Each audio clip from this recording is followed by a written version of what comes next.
Hello, hello, and welcome back to Temptations Ballad. We're all trapped in prison or something. That's fun, right? Shortly after being apprehended, the three of them were marched into a small, shabby-looking jail that appeared woefully unstaffed. The city watch tossed them into an empty cell without a second thought, their complaints falling on deaf ears. The air was cold and oppressively damp. Dim light poured through the narrow cell window and barely illuminated the claustrophobic stone walls and floors. Cole groaned and rattled his cell door in annoyance. Come on, Wes. We told you already. A little urchin brat broke our wagon and stole a bunch of shit. This is your chance to arrest the right guy for once and be a semi-competent sheriff. The other side of the door, a tall figure swaggered up Cole with a huff. I ain't falling for any more of your tricks, Bonebreaker. Especially when I finally caught you at last. Cole rolled his eyes with a huff. You've already arrested me like 20 times already. 27 times. 27 fucking times. 4 counts of thievery, 5 counts of disorderly conduct, and 18 counts of public indecency. Just 18? Damn. You gotta put a little more effort into catching me in action. But what? Shut your trap, kid. After today, I won't need to. You're finally getting locked up for good. Yeah, you said the same thing the last 27 times. Sid gingerly poked his head out from behind Cole. Hey, sir, not to interrupt or anything, but we were telling the truth. The kid jumped out of our wagon. You shut your trap too. I don't trust any one of your associates, Bonebreaker. All you adventurers are the same. Jeesh, what's this guy's deal? It's a long story. His dad used to have beef with my pa back in the day. We still do. For 20 long years, my father, the city watch sheriff before me, worked to bring Marrow Bonebreaker to justice. Alas, the accused bandit escaped the law and stayed just beyond my father's reach. Why the royal family chose to pardon you, damn Bonebreakers, is beyond me. But now, I will do what my father could not. Father may have failed to imprison Marrow Bonebreaker, but I sure as hell am gonna succeed in arresting you. Jeez, Wes, you gotta chill with this family feud stuff. Just admit it, adventurers are driving the city watch out of business because you can basically do your job better. And you have nothing better to do than to chase me around. Wes growled and furiously stomped his feet. Not in your wildest dreams! The city watch is still a noble, essential part of the city, especially with crooks like you around. Cole rolled his eyes and pretended not to hear him. You know, Wes, the last time you caught me for public indecency, you watched and waited a long time before arresting me. Could it be that you're just a big... Absolutely not! Wes's hat almost toppled off his head as he stumbled backwards, his face flushed red. I ain't listening to any more of your nonsense. I've got work to do. Have fun rotting in jail, Bonebreaker. And with that, the sheriff stomped down the hall and left them alone in their cold prison cell. Cole coughed and rubbed his temple. He turned towards Sid, who was glaring down at his boss aimlessly like a lost lamb. Well then, and now that the knucklehead sheriff is out of the way, let's figure out what to do from here. The day certainly didn't go the way I had imagined. Same here. I was hoping for some excitement, but I'd rather stay out of jail. Any chance they'd let us out? Don't worry. Wes is kind of an idiot. I'm sure there's a way to warm him ourselves out of here. Worm? Okay.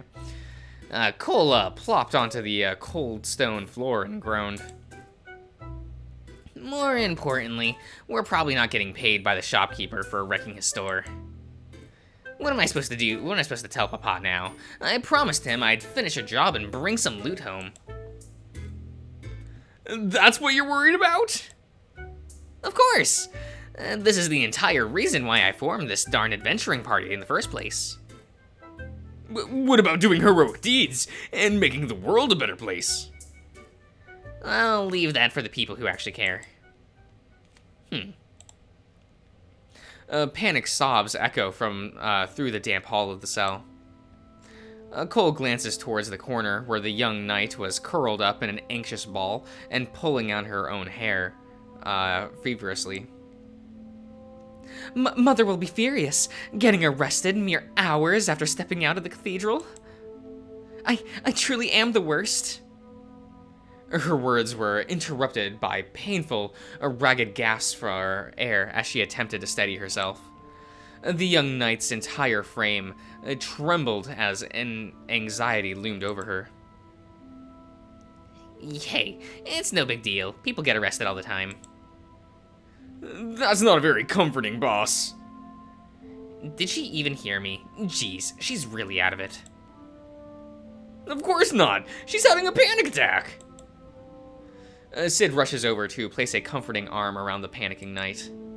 She barely even notices him as she continued wheezing for breath. Hey, everything's gonna be alright.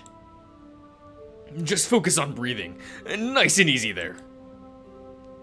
And telling someone to take deep breaths of dank jail air isn't exactly comforting either.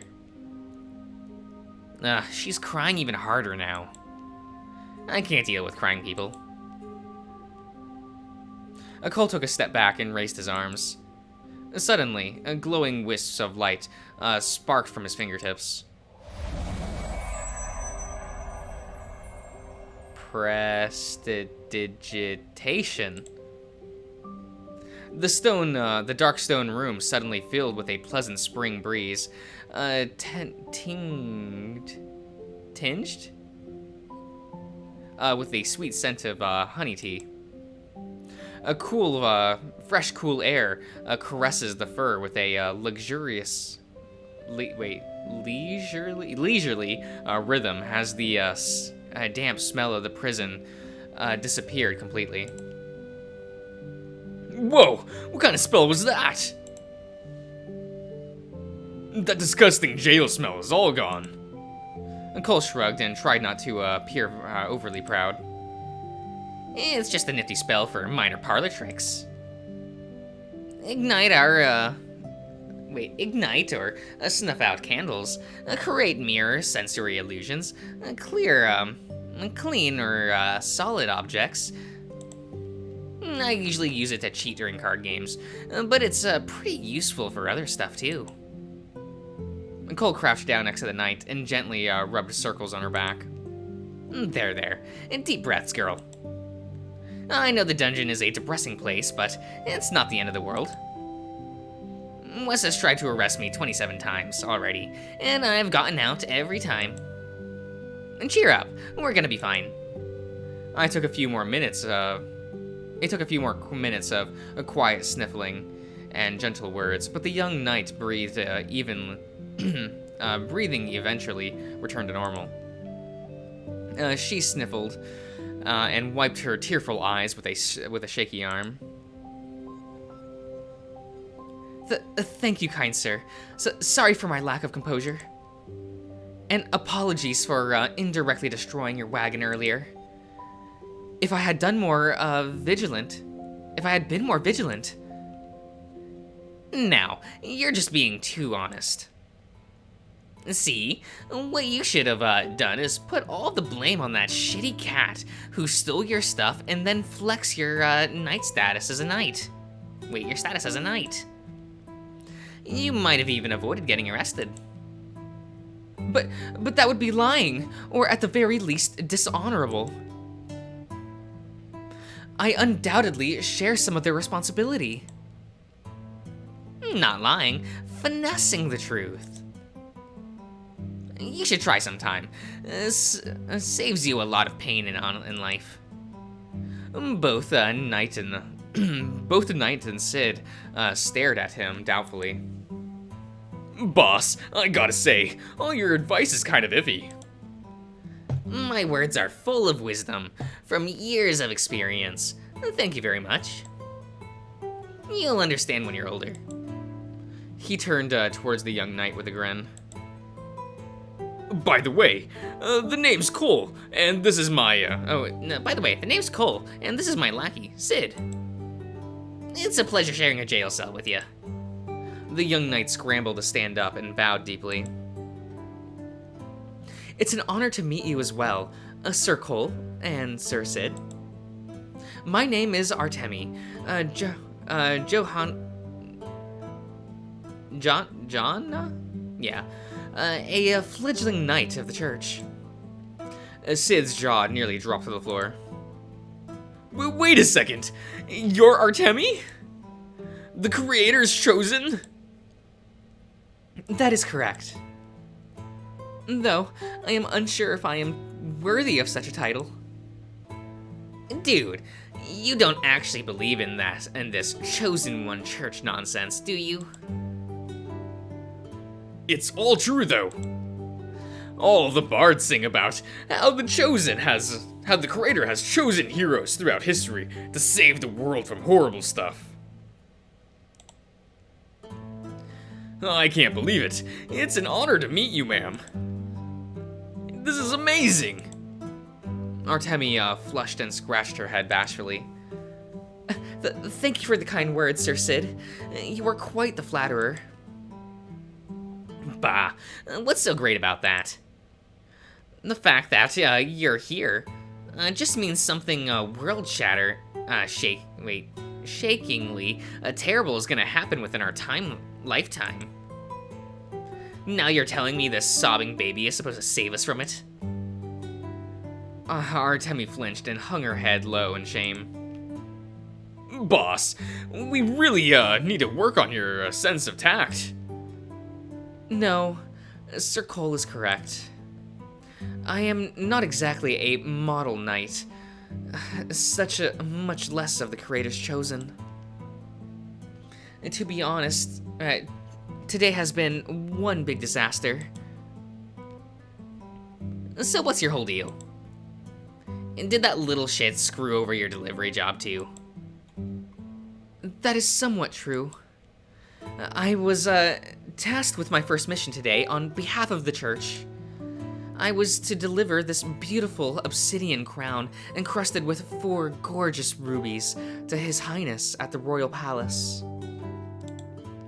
But the little thief stole the crown. Artemi grimaced and sniffled again. I have shamed myself this day. The church will be most displeased. I doubt his Highness will be much happier. My first mission outside the church district, and I botched it immediately.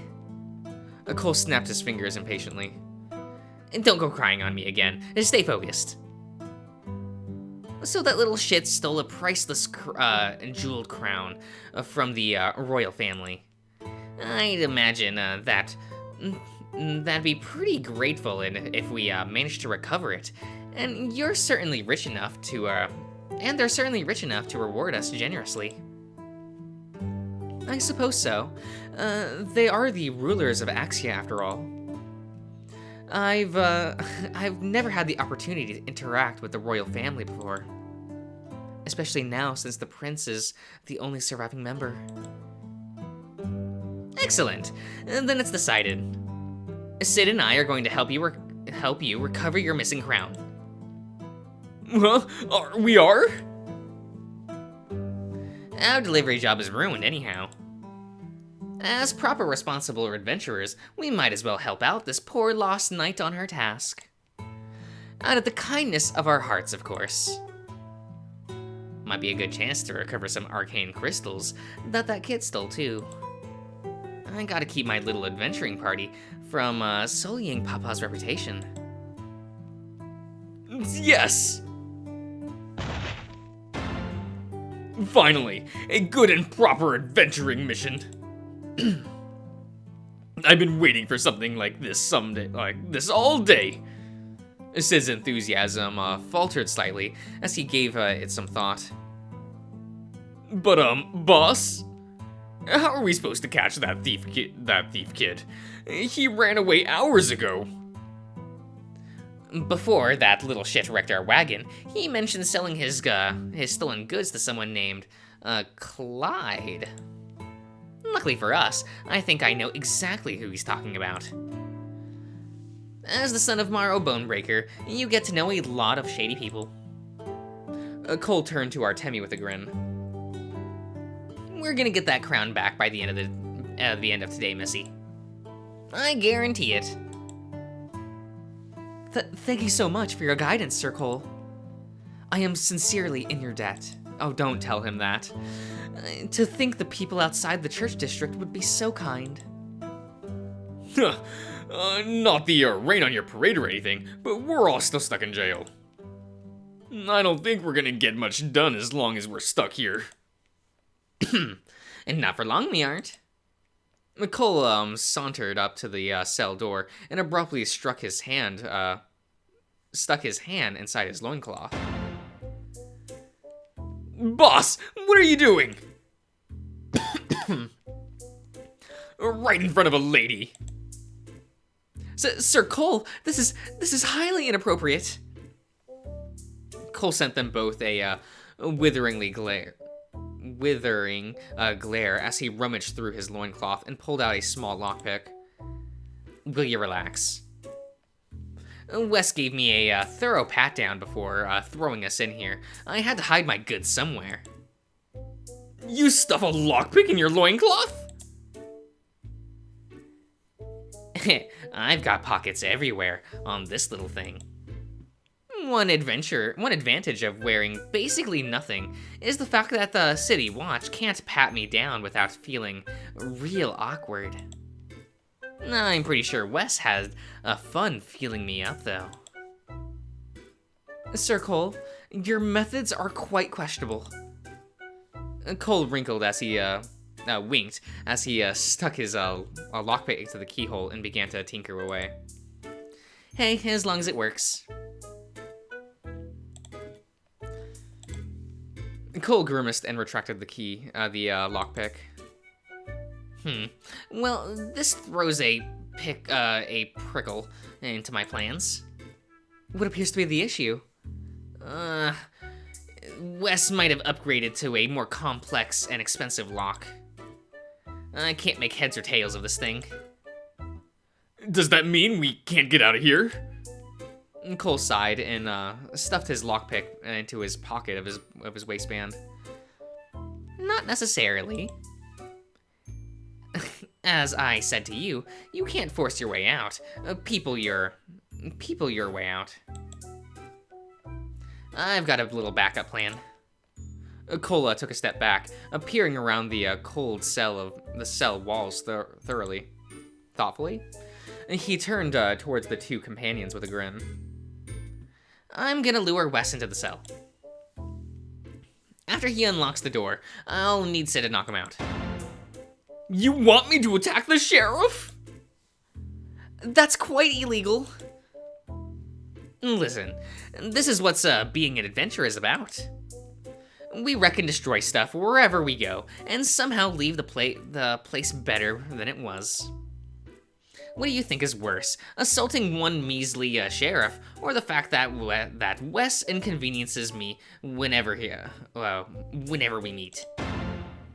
Assaulting the sheriff? Sir Cole. Sir Sid, you can't possibly comply with this.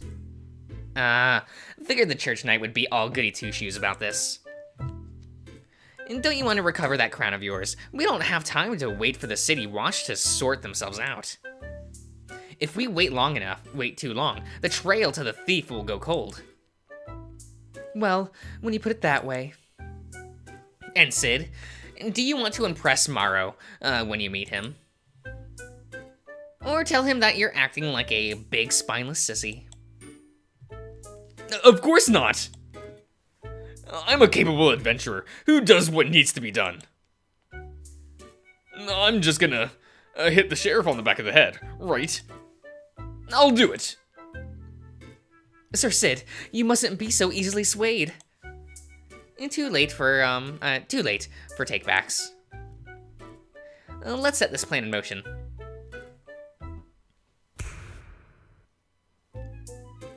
A minor illusion. Cole snapped his fingers with a spark of magic. Fire immediately erupts from every corner of the jail cell, lighting the dark room with a brilliant orange glow. Towers of flames flickered lazily in the cold air along the sparks of the bright embers. Sir Cole, have you gotten mad? Quick, grab some water! Oh, relax, will you? None of this fire is real. It's all illusion magic. It's basically the only kind of magic I know how to do. Sid cautiously crouched near the fire and gingerly waved a hand near the flame. No heat, and just the constant chill of the stone prison. Sid chuckled and struck his entire hand in the fire while wiggling his fingers with glee. The air simmered with a wispy fog of illusion magic as the false flames danced around his fingertips. Whoa, these are some neat tricks, boss. This is quite an impressive display of illusory spellcasting. Not quite. It still needs a few finishing touches to be convincing.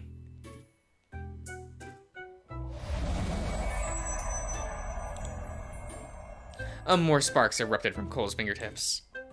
Suddenly, the cold jail scene was filled with the thick scent of smoke. The heavy scent slowly flowed out of the cell and down the stone corridor of the prison. That should get their attention. Now I just need y'all to make a ruckus. How good is your acting? I think I'll end the part here. Maybe. Yeah, I will. I'll see you around, everyone.